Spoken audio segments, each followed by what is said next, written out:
L'université de Bamako, relativement jeune, n'a pas encore de bibliothèque centrale universitaire. Bien entendu, les facultés et les grandes écoles disposent de bibliothèques en leur sein. Mais il est certain que les revendications syndicales des étudiants et des professeurs ont rarement évoqué avec insistance l'amélioration de la qualité des prestations des bibliothèques dans l'enseignement supérieur. Est-ce parce que ces entités sont bien équipées et performantes dans l'accomplissement de leurs tâches? C'est une jeune bibliothèque. Bon, beaucoup d'élèves viennent et vous trouverez souvent que 3 personnes viennent demander le même ouvrage. Donc, il y a un manque à gagner par là. Parce que quand on dit que bon, ce livre a été déjà pris par quelqu'un, l'autre l'attend. Vu le nombre élevé de disciplines enseignées, le fond de la bibliothèque de l'Institut est très ancien. Je veux dire que ça ne correspond pas assez aux usagers. Parce que le fond est très ancien. Depuis que je suis venu ici en 2002, depuis 2002 jusqu'à maintenant, je n'ai pas reçu de nouveaux documents. Il faut quand même une bibliothèque adaptée. Les temps, ça évolue. Les anciens documents, c'est bon, mais il faut des nouveaux.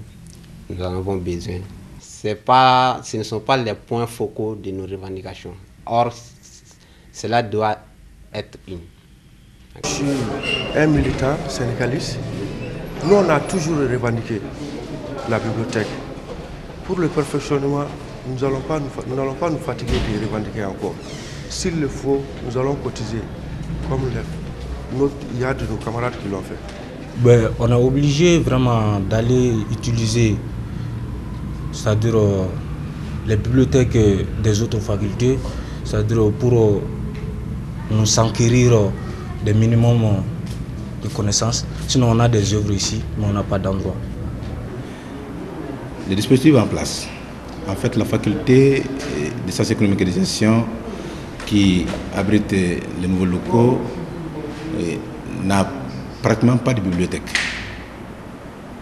N'a pas de bibliothèque et n'a pas de salle de documentation en place. Et par rapport à la préparation des cours et à la préparation des TD, les professeurs utilisent leurs propres moyens. Il y a eu peu d'évaluation de l'état des bibliothèques académiques au Mali. Cependant, de façon empirique, on constate qu'elles bénéficient de peu d'investissements, que les collections sont vétustes, comme signalé plus haut, et que les abonnements aux revues scientifiques sont presque inexistants. Ces abonnements se font de plus en plus à travers le web, et cela suppose que certaines dispositions sont prises pour les équipements et la connexion Internet. Nous allons passer de l'université classique au système LMD, et là, en ce moment, les étudiants auront beaucoup à apprendre d'eux-mêmes. Avec quoi? Avec quelle source? Avec quelle bibliographie? Comment est-ce qu'on peut les orienter comme on est en classe? Où est-ce que comment on va les orienter? Comment ils pourront s'en sortir si réellement, même avec les bribes de cours que les professeurs leur donnent, comme ils ont de la peine à capitaliser comme on dit, du savoir? L'Internet est vraiment incontournable pour une bibliothèque, une bonne bibliothèque. Il y a de ces recherches dont on a besoin. Et sans l'Internet, ce n'est même pas possible. On a une salle Internet, mais le programme de fonctionnement, c'est ce qui nous pose un peu de problème pour le moment. Nous avons une bibliothèque à part, nous avons une salle Internet à part. Bon, pour y accéder à la salle Internet, il y a de ces modalités qui freinent certains de nos étudiants.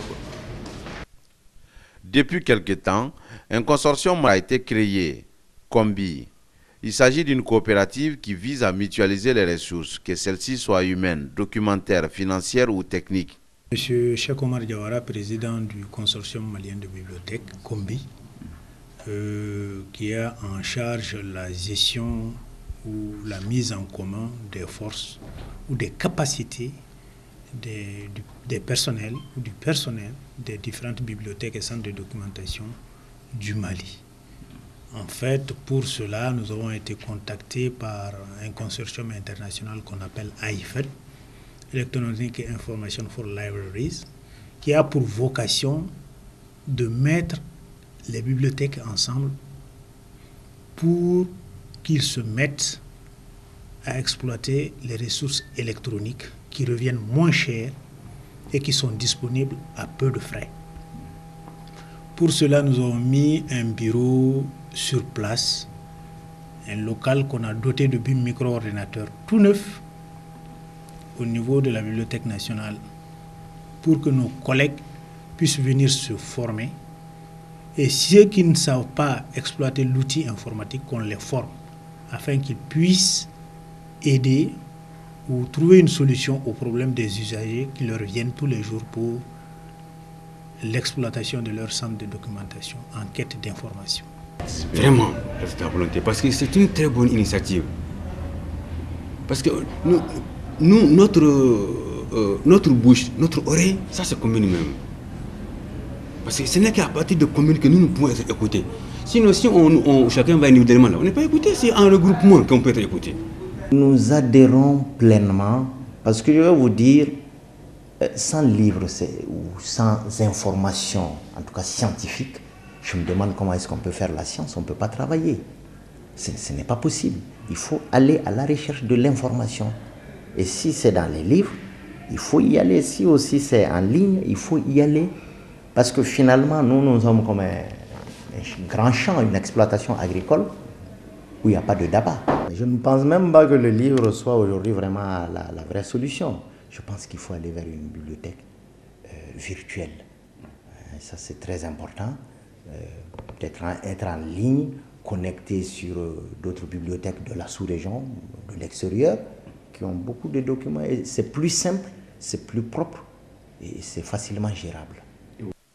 Ainsi, au lieu que chaque bibliothèque paye 10 000 € pour accéder à une collection de revues, 5 bibliothèques pourraient se mettre ensemble et chacune ne paiera que 2 000 €. Aussi, il n'est pas besoin que chaque bibliothèque embauche un ingénieur informaticien. Un membre du consortium peut mettre ses compétences à la disposition des autres. Enfin, le consortium peut gérer un serveur commun à l'ensemble des membres, au lieu que chaque bibliothèque en acquiert et gère pour soi. Concrètement, le combi, je pense que se justifie dans la mesure où, dans un premier temps d'abord, c'est mettre en réseau les bibliothèques, centres de documentation, centres d'archives. Dans un second temps, c'est mettre en réseau également les professionnels et faire des formations à leur intention. Je crois que le combi a déjà contribué à organiser des séances de formation à l'intention des bibliothécaires, documentalistes et archivistes. Je pense que la tendance doit aller vers ces mises en commun d'informations et de ressources informationnelles et surtout le partage d'expériences entre les professionnels de l'information. C'est-à-dire l'enseignement supérieur et la recherche doit avoir une révolution culturelle. C'est-à-dire c'est une révolution d'idées qu'il faut avoir, un changement de mentalité, de paradigme. On ne peut pas asseoir l'enseignement supérieur de qualité dans un pays sans la bibliothèque qui répond à ça. Et aujourd'hui, c'est l'investissement fondamental. Et je suis membre du jury de CAMES, donc j'ai vu la bibliothèque universitaire de Dakar. C'est un rêve. Quand je suis revenu, j'ai dit, mais le Mali doit être un hub en Afrique de l'Ouest. Et on a cette ambition et c'est possible. Donc je crois que c'est une ambition qu'il faut nourrir pour que une bibliothèque comme celle de Dakar puisse être présente vraiment au Mali pour l'ensemble du système universitaire.